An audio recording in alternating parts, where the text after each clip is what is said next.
तो चलिए आज बात करते हैं भारतीय लोकतंत्र के उस पावर सेंटर की जहां देश के सबसे बड़े फैसले लिए जाते हैं, हमारी संसद। आज हम इसकी शक्तियों और इसकी बनावट मतलब इसके स्ट्रक्चर की एक-एक परत को खोलकर समझेंगे। अच्छा, एक सवाल है।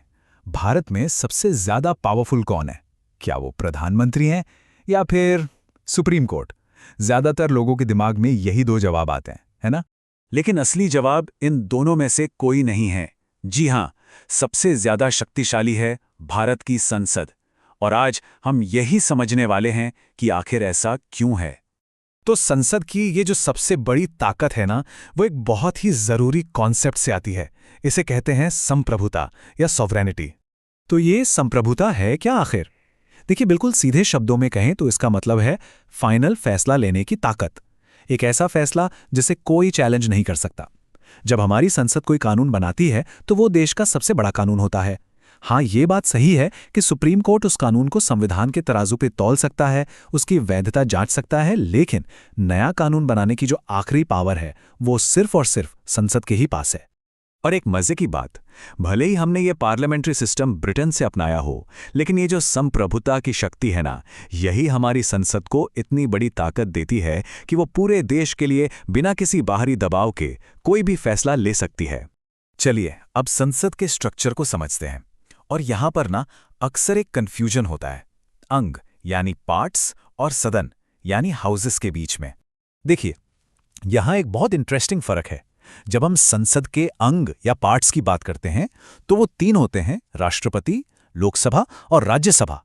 लेकिन जब हम सदन या हाउसेस की बात करते हैं तो वो सिर्फ दो हैं, लोकसभा और राज्यसभा। अब सवाल उठता है कि राष्ट्रपति अंग क्यों है?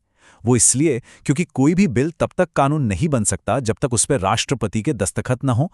वो एक बहुत ही जरूरी हिस्सा है। अब बात करते हैं संसद के घर की यानी पार्लियामेंट बिल्डिंग की। इसकी भी अपनी एक कहानी है। जो पुरानी गोल वाली बिल्डिंग थी 1927 में बनी, जिसे लुटियंस और बेकर ने डिजाइन किया था, वो अब एक म्यूजियम बन चुकी है। अब उसकी जगह ले ली है 2023 में बने नए तिकोने भवन ने। इसे बिमल पटेल ने डिजाइन किया है और इसके 3 बड़े गेट हैं, ज्ञान, शक्ति और कर्म। ये हमारे लोकतंत्र के आदर्शों को दिखाते हैं।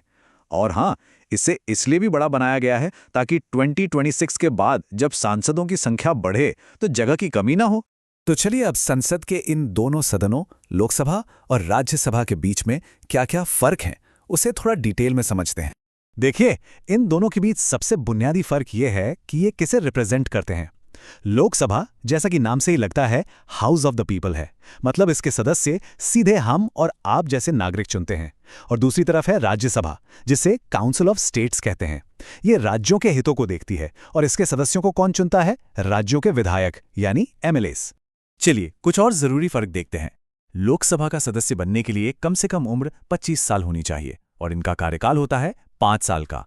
और हाँ, इसे भंग किया जा सकता है, मतलब ये एक अस्थायी सदन है। वहीं राज्यसभा के लिए मिनिमम उम्र है 30 साल और कार्यकाल 6 साल का, और ये एक परमानेंट यानी स्थायी सदन है।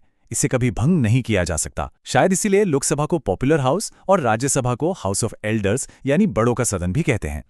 अच्छा, अभी की बात करें तो लोकसभा में 543 सदस्य हैं और राज्यसभा में 245। और यहाँ एक और इंटरेस्टिंग बात है, ये जो संख्या है ना, ये 1971 की जनगणना के आधार पर तय की गई थी और इसे 2026 तक के लिए फ्रीज कर दिया गया है। मतलब तब तक इसमें कोई बदलाव नहीं होगा। अब ये सवाल आता है कि राज्यसभा एक परमानेंट हाउस है कैसे? इसका सिस्टम बड़ा अनोखा है। होता यह है कि इसके 1/3 सदस्य हर 2 साल में रिटायर हो जाते हैं और उनकी जगह नए सदस्य आ जाते हैं। इससे यह पक्का हो जाता है कि सदन कभी भी पूरी तरह से खाली ना हो। अब इसका फायदा क्या है?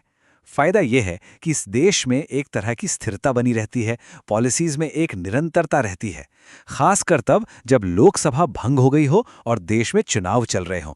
तो ये तो हो गई बनावट की बात। अब सवाल यह है कि संसद आखिर काम कैसे करती है? चलिए इसके कामकाज के तरीकों और नियमों को समझते हैं। देखिए, मोटे तौर पर संसद के एक साल में 3 सत्र या सेशंस होते हैं। पहला बजट सेशन, जो सबसे लंबा और सबसे जरूरी माना जाता है। फिर आता है मॉनसून सेशन और आखिर में विंटर सेशन, जो सबसे छोटा होता है। और एक नियम है कि किसी भी 2 सेशन के बीच 6 महीने से ज्यादा का गैप नहीं हो सकता। अब कामकाज से जुड़े कुछ शब्द हैं, उन्हें समझना जरूरी है।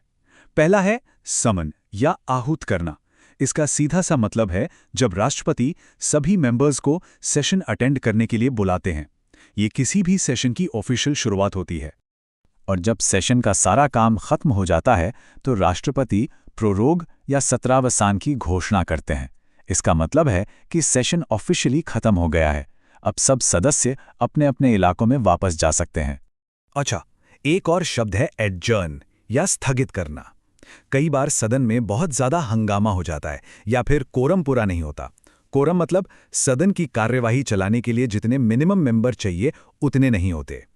ऐसे में स्पीकर या चेयरमैन कुछ देर के लिए कार्यवाही को रोक देते हैं। ये एक टेम्पररी ब्रेक होता है। और फिर आता है सबसे बड़ा कदम, डिसॉल्व या विघटन। एक बात हमेशा याद रखिएगा, ये सिर्फ और सिर्फ लोकसभा के लिए होता है। राज्यसभा कभी डिसॉल्व नहीं होती। तो जब कोई सरकार अपना बहुमत खो देती है या फिर 5 साल का कार्यकाल पूरा हो जाता है, तब राष्ट्रपति लोकसभा को भंग कर देते हैं और इसके बाद देश में नए सिरे से आम चुनाव होते हैं। अब बात करते हैं उन लोगों की जो संसद के अंदर एक तरह से रेफरी का काम करते हैं, जो ये तय करते हैं कि सदन नियमों के हिसाब से चले, यानी सदन के अध्यक्ष और सभापति। यहां भी एक बड़ा फर्क है। लोकसभा के जो हेड होते हैं उन्हें हम अध्यक्ष या स्पीकर कहते हैं। इन्हें लोकसभा के मेंबर अपने में से ही चुनते हैं। लेकिन राज्यसभा के हेड को सभापति या चेयरमैन कहा जाता है और ये पद भारत के उपराष्ट्रपति के पास होता है। मतलब वो राज्यसभा के मेंबर नहीं होते, फिर भी उसके चेयरमैन होते हैं। ये एक बहुत यूनिक बात है। अच्छा, एक और खास पद है प्रोटेम स्पीकर का। ये एक टेम्पररी पोस्ट है। होता क्या है कि हर चुनाव के बाद जब नई लोकसभा बनती है तो राष्ट्रपति किसी सबसे सीनियर मेंबर को प्रोटेम स्पीकर बना देते हैं। इनका मुख्य काम होता है सभी नए सांसदों को शपथ दिलाना और फिर परमानेंट स्पीकर का चुनाव करवाना। जैसे ही परमानेंट स्पीकर चुन लिए जाते हैं, प्रोटेम स्पीकर का काम और उनका पद दोनों खत्म हो जाते हैं। तो हमने ये तो समझ लिया कि संसद के पास लोगों की दी हुई सबसे बड़ी ताकत है, लेकिन एक लोकतंत्र में, एक डेमोक्रेसी में इस ताकतवर संसद को जवाबदेह कौन बनाता है? आखिर इसकी जवाबदेही किसके प्रति है? ये एक ऐसा सवाल है जो हमें लोकतंत्र की असली आत्मा से जोड़ता है और सोचने पर मजबूर करता है।